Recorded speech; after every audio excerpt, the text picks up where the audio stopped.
जयसिंगपूर येथील छत्रपती शिवाजी महाराज यांचा पुतळा कितीही संकट येऊ द्या, धैर्यानं, शौर्यानं, बुद्धीनं विजय मिळवून देण्यासाठी प्रेरणादायी ठरेल. भावी पिढीला त्यातून ऊर्जा मिळेल. आजचा दिवस शिवभक्तांसाठी स्वराज्याचा, शौर्याचा, स्वाभिमानाचा महान उत्सव आहे, असे गौरवोद्गार महाराष्ट्राचे उपमुख्यमंत्री एकनाथ शिंदे यांनी जयसिंगपूर येथे छत्रपती शिवाजी महाराज यांच्या अश्वारूढ पुतळ्याच्या लोकार्पण प्रसंगी काढले.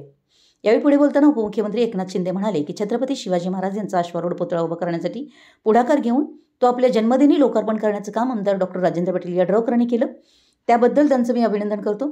तसेच पंचगंगा आणि महापुराचा प्रश्नही कोल्हापूर जिल्ह्यातील अन्य प्रश्नांबरोबर निधी आणि सोडवणुकीसाठी पालकमंत्री प्रकाश आंबेडकर प्रयत्न करतील. मुख्यमंत्री देवेंद्र फडणवीस आणि आपण तुमच्या सर्वांच्या पाठीशी आहोत, असं आश्वासन देत उपमुख्यमंत्री शिंदे म्हणाले, साता समुद्रापार छत्रपती शिवरायांचं कार्य, शौर्य ज्ञात आहे.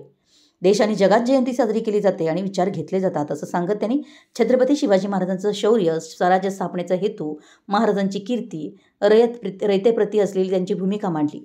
यावेळी आमदार डॉक्टर राजेंद्र पाटील यड्रावकर यांना नगरपालिकेच्या वतीनं मानपत्र प्रदान करण्यात आलं.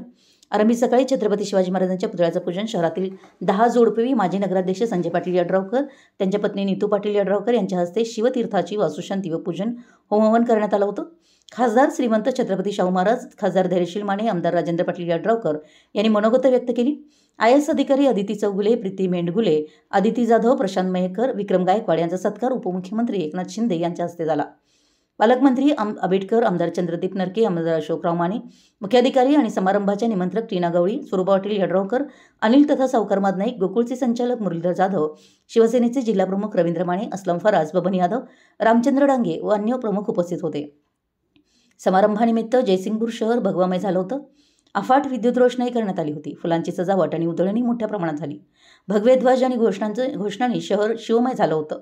अनेकांनी मुख्याधिकारी टीना गवळी यांच्या कार्यकाळात आमदार डॉक्टर यड्रावकर यांच्या पाठपुराव्यानं सरकारनं जमीन मोफत देण्याबरोबरच 7,50,00,000 निधी उपलब्ध करून दिल्याबद्दल आभार मानले. मराठी YES न्यूजसाठी कुरुंदवाडहून संदीप अडसूळ.